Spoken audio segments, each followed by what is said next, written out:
Hello and a very good evening. You're watching the news at 6 on Rajya Sabha Television with me, Frank Pereira. Here are the headlines. BJP Chief Amit Shah addresses two-day national executive of the party in Delhi. BJP expected to make demonetisation and surgical strikes a major election issue.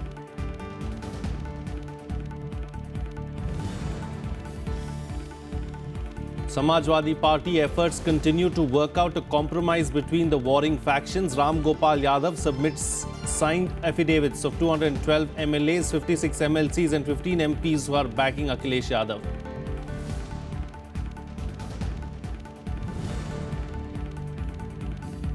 Congress starts nationwide protest against demonetisation and corruption charges against Prime Minister Narendra Modi. Party accuses government of imposing economic anarchy.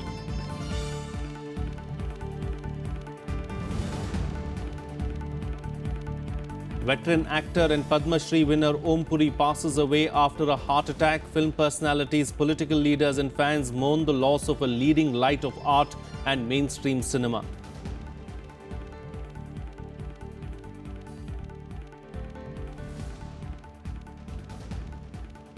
Well, BJP President Amit Shah addressed party office bearers at the two-day national executive meeting in Delhi today.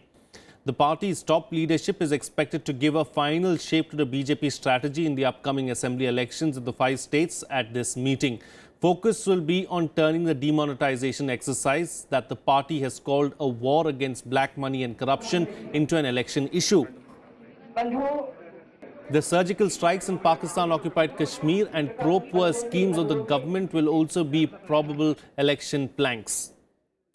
Amit Shah today finalized the party's resolutions to be passed at the meeting. Leaders addressing the executive meet will try to motivate party leaders to win the February-March elections, especially in the high-stakes state of Uttar Pradesh. The top BJP brass is also expected to target the opposition over its demand to advance the budget session of Parliament, while projecting it as yet another attempt by the Congress and other rival parties to derail Modi's pro-poor agenda. Meanwhile, as the Samajwadi Party races against time to solve its internal crisis, hectic negotiations and deliberations took place on Friday. A series of meetings were organized as leaders from two factions were seen shuttling between the residences of Uttar Pradesh Chief Minister Akhilesh Yadav and Samajwadi Party's patriarch Mulayam Singh Yadav. It could be the last attempt for a reconciliation as Akhilesh and Mulayam camps of the Samajwadi Party try to broker peace.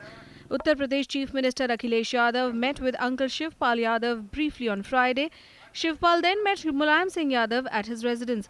Amar Singh also made it to Mulayam's residence in Lucknow. Later, Azam Khan met the party patriarch to find some scope for a truce. वो कहते हैं कि व्यापार करने आया है अमर सिंह उत्तर प्रदेश में। कौन सा व्यापार किया है मुख्यमंत्री बताएं।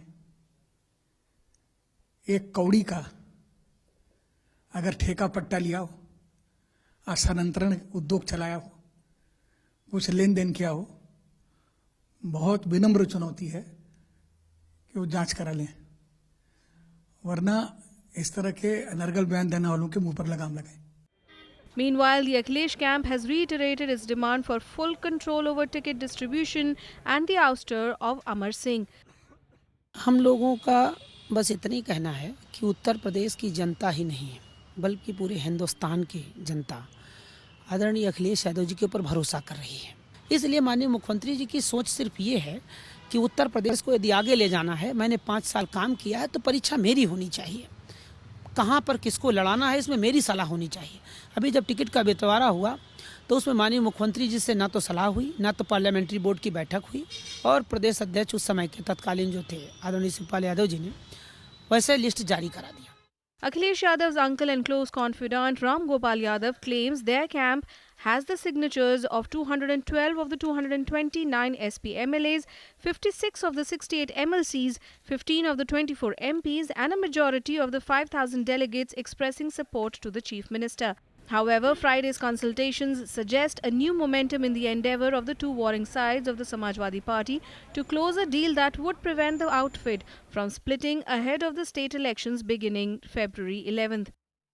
The Election Commission of India has asked both the warring factions of the Samajwadi Party to prove their strength on January 9th.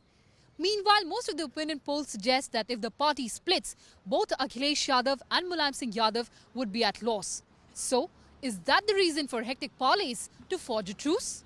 Reporting from Lucknow with camera person Shiv Kumar, I'm Priti Mishra for Rajya Sabha Television. Joining me for a chat right now on the program is our correspondent Priti Mishra, live from Lucknow. Well, Priti, we saw a day of hectic parleys today as well. You know, meetings taking place in Akhilesh Yadav's residence, as well as Mulayam Singh Yadav holding his own meetings as well. Is there any kind of a truce in sight as far as the Samajwadi Party is concerned?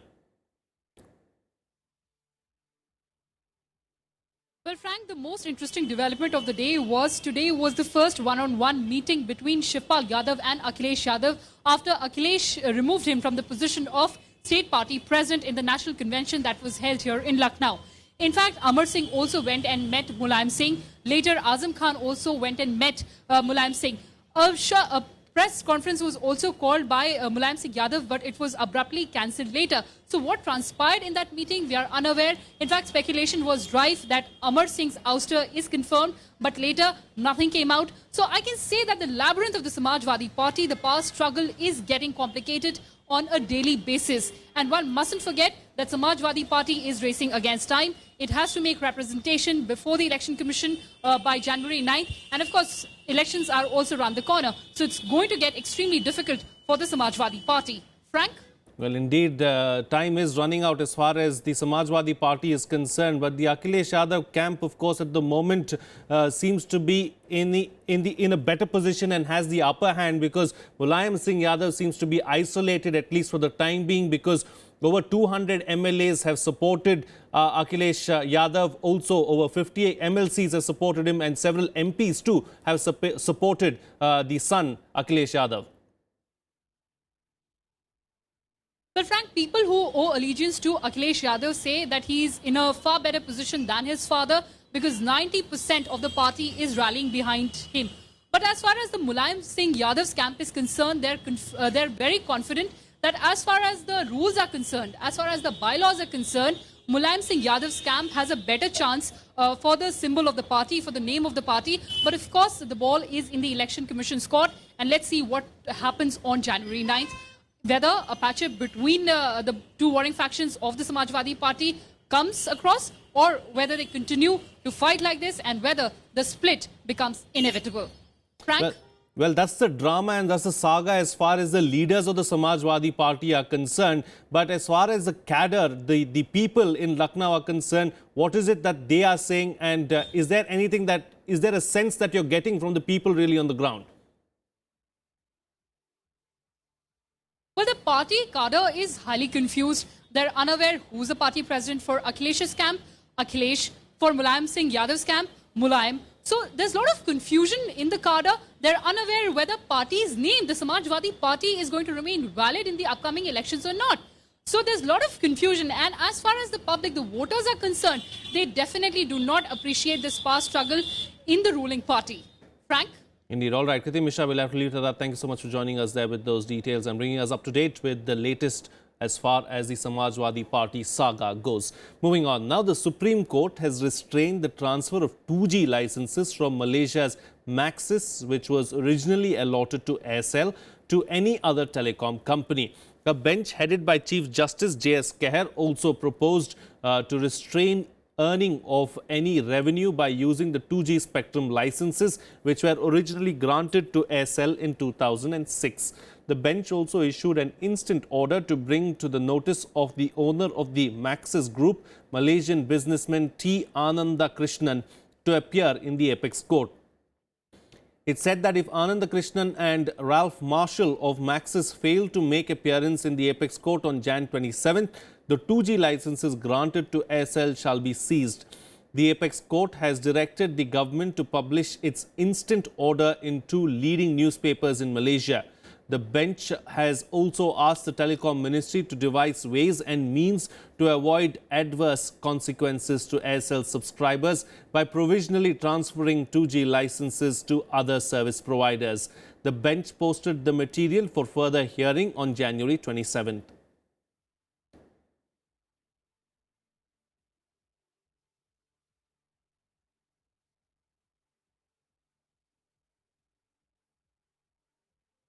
Well, the Supreme Court today also refused an urgent hearing of a petition seeking postponement of the presentation of the union budget due to the assembly elections in 5 states. A bench headed by Chief Justice J.S. Keher said there was no urgency in it. Advocate M.L. Sharma, who filed the PIL petition, mentioned it and sought an urgent hearing. The petition also sought a direction to strip the BJP of its lotus symbol for alleged violation of the Model Code of Conduct that came into effect after the announcement of poll dates.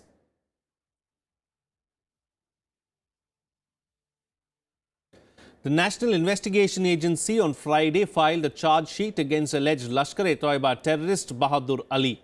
According to the NIA, Ali was trained at a Lashkar camp in POK to carry out various activities in Delhi at the behest of the banned outfit. The 21-year-old terrorist has also been accused of stone pelting and tailoring unrest in the valley after Burhan Wani's death.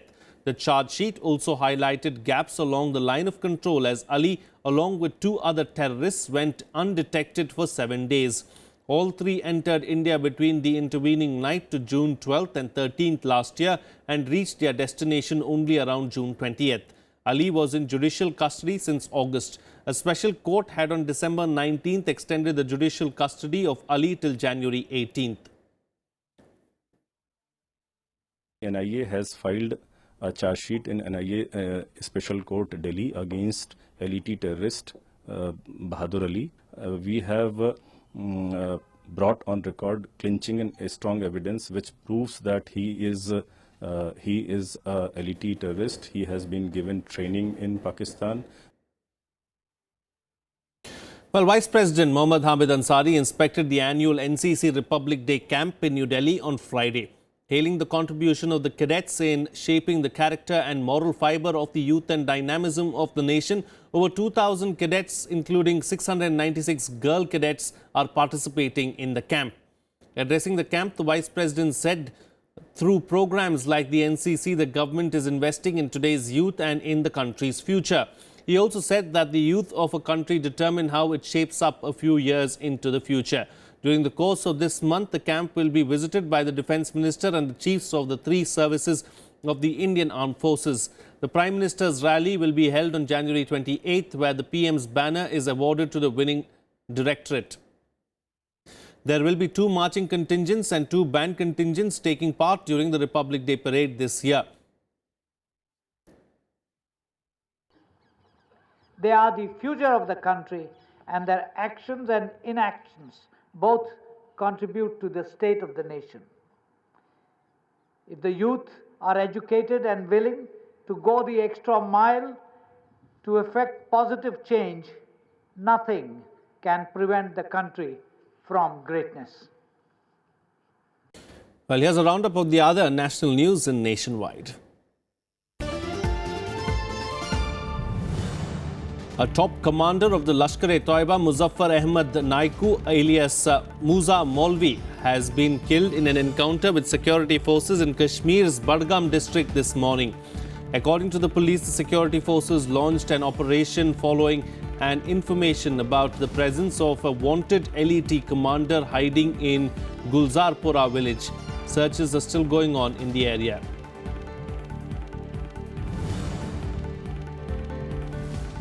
The Supreme Court on Friday said that it would soon constitute a bench for hearing the Sebi Sahara refund case. Earlier constituted bench was led by former Chief Justice T.S. Thakur. CJI Thakur demitted office on January 3rd. The 3-judge bench had earlier asked Roy on November 28 last year to deposit 600 crore rupees more by February 6 this year in the Sebi Sahara refund account to remain out of jail, and had cautioned him that in case of failure, he would have to return to prison.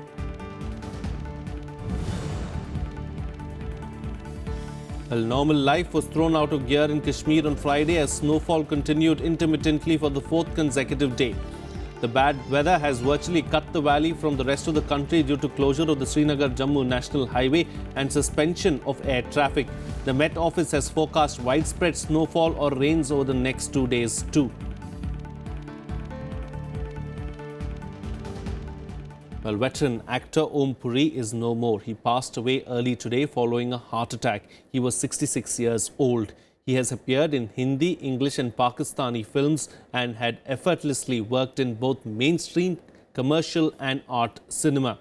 He was also the recipient of the fourth highest civilian award, the Padma Shri. The Prime Minister has condoled the passing away of the actor. He recalled his long career in theatre and films. सोया हुआ आदमी जब नींद में से उठकर चलना शुरू करता है, तब सपनों का संसार उसे दोबारा देख ही ना पाएगा। उस रोशनी में जो निर्णय की रोशनी है, सब कुछ समान होगा क्या?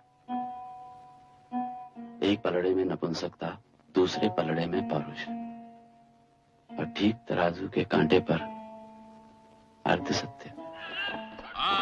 ओए धृतराष्ट्र के पुत्र, द्रौपदी को वापस कर, वो मेरे साथ जाएगी। शांत गदाधारी भीम, शांत। मैं उसे नाटक में। ओए, द्रौपदी तेरी अकेले की नहीं है, हम सब शेयर होल्डर हैं। मगर बड़े भाई के वचन का पालन करना ही पड़ेगा। क्यों? अबे नाटक में ऐसा लिखा है। ओए चलो है, पालन तो कभी हमने अपने बाप की आज्ञा का नहीं किया। तू चीज क्या है?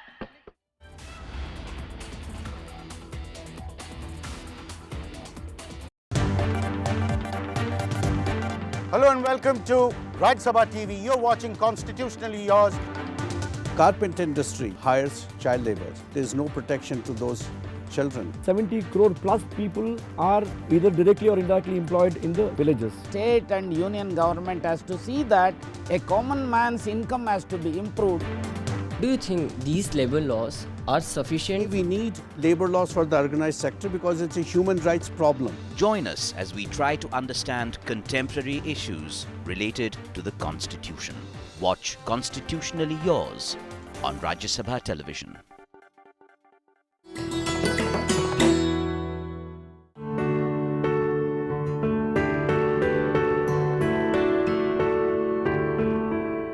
Down the ages, jewellery has been the pride of the Indian culture. In the Harappan period, it attained perfection in flattened gold bands. From the Mauryan period came the exquisite gold brooches. Many ornaments were an extension of religious practices, like the Gauri Shankaram Rudraksh necklace worn by the temple priest. Rings with lids preserved the taweez that held secret messages and sometimes even poison.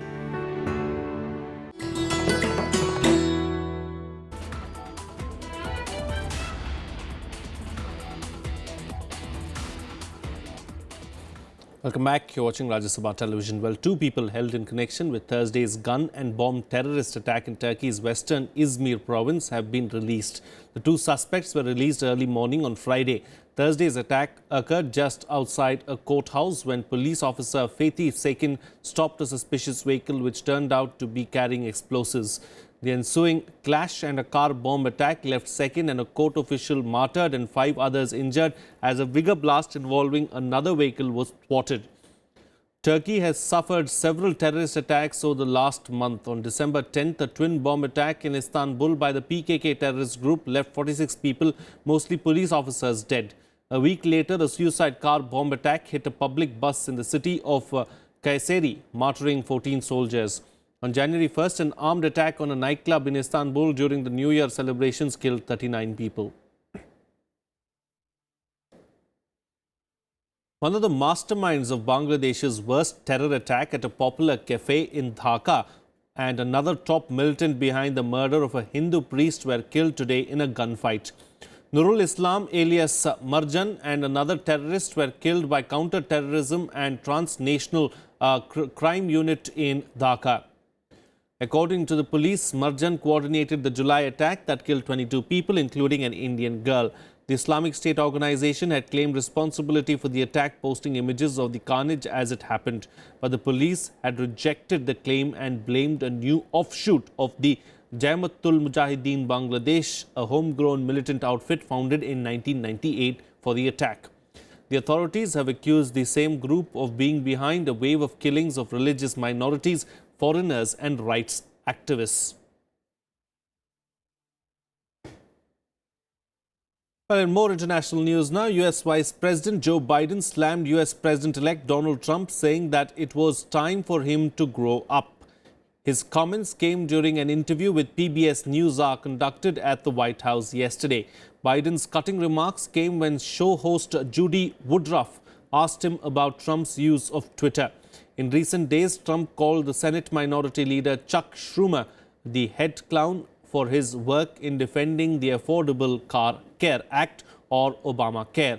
In addition to discussing Obamacare, Woodruff and Biden talked about recent U.S. intelligence agency reports about how Russia may have meddled in the U.S. 2016 presidential election.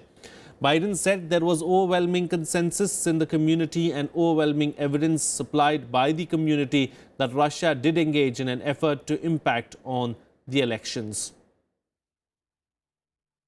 There is overwhelming consensus in the community and overwhelming evidence supplied by the community that Russia did engage in an effort to impact on the elections. There is no evidence that they actually tampered with voting booths or tampered with voting rolls, but there is clear evidence that they, in fact, were engaged in activities designed to try to impact on the outcome of the election. Well, here's a roundup of the other international news in Global Buzz.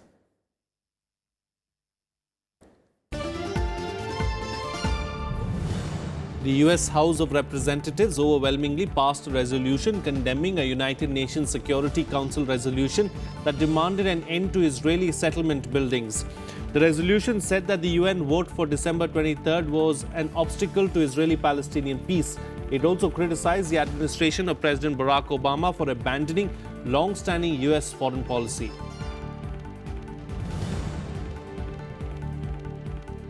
Nepal's main opposition alliance launched a massive protest in the capital Kathmandu, asking the government to withdraw the Constitution Amendment Bill aimed at addressing the demands of agitating Madhesi community. The 9-party alliance hopes to gather more than 1 lakh activists and supporters in the capital as a major show of strength. The redemarcation of the provincial boundary and citizenship issue are the 2 major demands put forth by the Madhesis.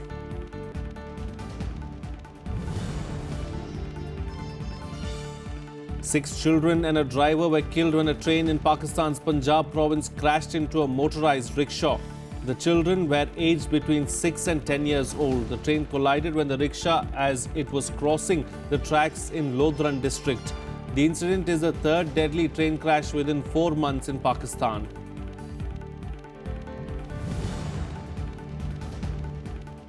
Iraqi President Fawad Mossam laid a wreath at the monument to the unknown soldier in Baghdad in a ceremony marking the 96th anniversary of the creation of the Iraqi army. The commemoration came as Iraqi allied forces are fighting terrorist group Islamic State in Mosul. Going on, some sports news now. Virat Kohli was today appointed captain for all 3 cricket formats as he took over leadership for the upcoming limited over series against England. Mahendra Singh Dhoni, who resigned on Wednesday after more than 9 years at the helm, will play as keeper batsman. Veterans Yuvraj Singh and Ashish Nehra made a comeback into the team for 3 ODIs and T20s which begin from the 15th of January. Rookie Delhi keeper Rishabh Pant was included in the T20 squad along with left-hander batsman Suresh Raina. Earlier, the Lodha panel gave a go-ahead to the selection committee for the meeting, which was delayed by 3 hours on technical grounds. The panel said Amitabh Chaudhary was no longer Joint Secretary following the Supreme Court's order earlier this week. We should appreciate the way Yuvraj Singh has played in domestic cricket. In fact, all these days we were thinking that he's not playing those long innings and all. So he played some fantastic innings this season. He's got a double 100. He's got a 180 on a lally wicket. So he did extremely well in domestic cricket, which has been appreciated and is given a due chance. Here's a roundup of the other sports news in Sportsbeat. 2 Indian doubles pairs advanced to the semi-finals at the Chennai Open. Rohan Bopanna and Jeevan Neduchian won against US-Austrian pair James Caratini and Philip Oswald 6-2, 3-6, 12-10. While Purav Raja Bij Sharan defeated Austrian-Argentine duo Jürgen Melzer and Renzo Olivio 6-4, 7-5. However, India's challenge in the men's singles ended after Yuki Bambri lost to Frenchman Benoit Paire in the second round.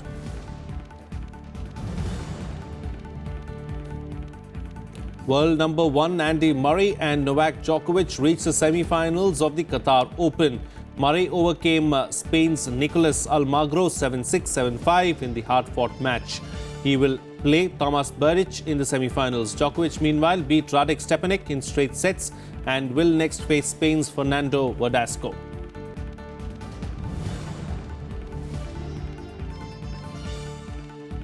Well, 9-men Athletic Bilbao secured a first-leg advantage in the Copa del Rey last 16 with a 2-1 victory over Barcelona. 2 goals in 3 first-half minutes put Bilbao in control against the 2016 champions. However, Lionel Messi reduced the deficit from a free kick after the break. The return leg will be played at the Nou Camp on January 11th. Leicester City's playmaker Riyad Mahrez was named African Footballer of the Year on Thursday. Mahrez inspired Leicester City to an extraordinary Premier League title trump last season. He was chosen ahead of 2015 winner Pierre-Emerick of Borussia Dortmund and Liverpool's Sadio Mane.